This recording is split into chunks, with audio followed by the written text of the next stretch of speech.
Hi, today I'm going to talk about White Ivy by Susie Yang, and this is the book which I recently read and I loved it to the core. It is simply a very well written book and it doesn't disappoint you at any given time. This is Susie Yang's first published book, and the best thing about this book is it is very tightly plotted, which gives the reader very little time to breathe, and these are the kind of books that I live for.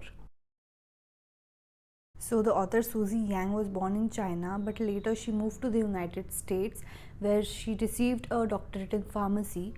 Later she kind of started a tech company where she taught 20,000 people how to code.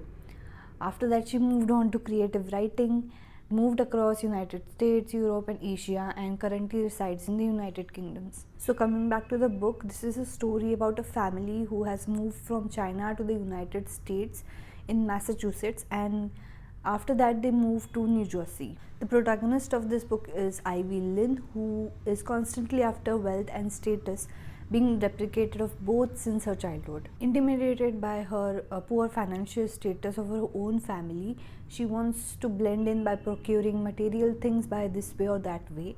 And oh yes, she is a preteen thief, and her only childhood true friend is called Rue Roman. After she enters high school, she has this magical crush on the golden boy Gideon Spire.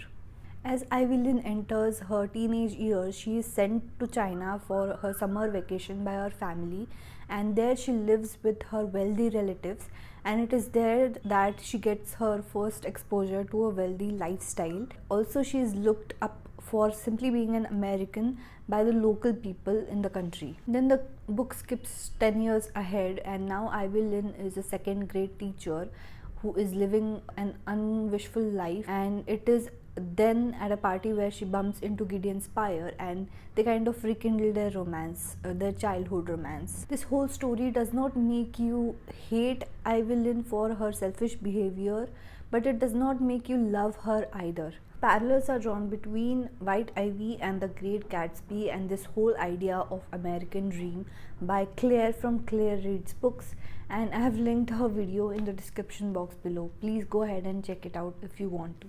Moving on, Ivy is now Gideon's girlfriend, and it is this elite social life which she enjoys more than the idea of romanticism with her childhood crush. It indicates more of stepping up the ladder to become a rich man's wife in order to enjoy the privileges associated with it. Every move which Ivy makes here on is calculated in a direction by which she will become a non-separable part of this world and guarantee her position in the future to come. And to support her throughout is this idea which is put long ago by her grandmother in her mind, that a good marriage will feed 3 generations, and this idea is etched into Ivy's mind like crazy.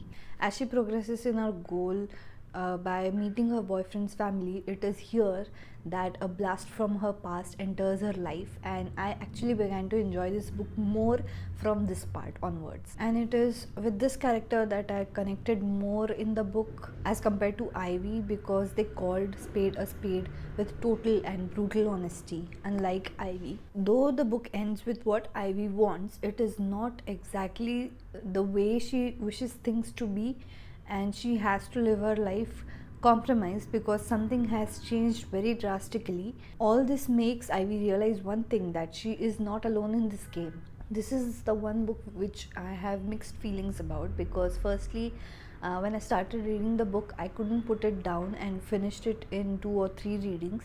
And secondly, I was in a dark place about the manner Ivy behaves and constantly thought about the reasons why she would behave like this. And at the end, I would like to say this, that I would love to read more from Susie Yang. That's it from me today. I'll see you in the next video. Bye bye.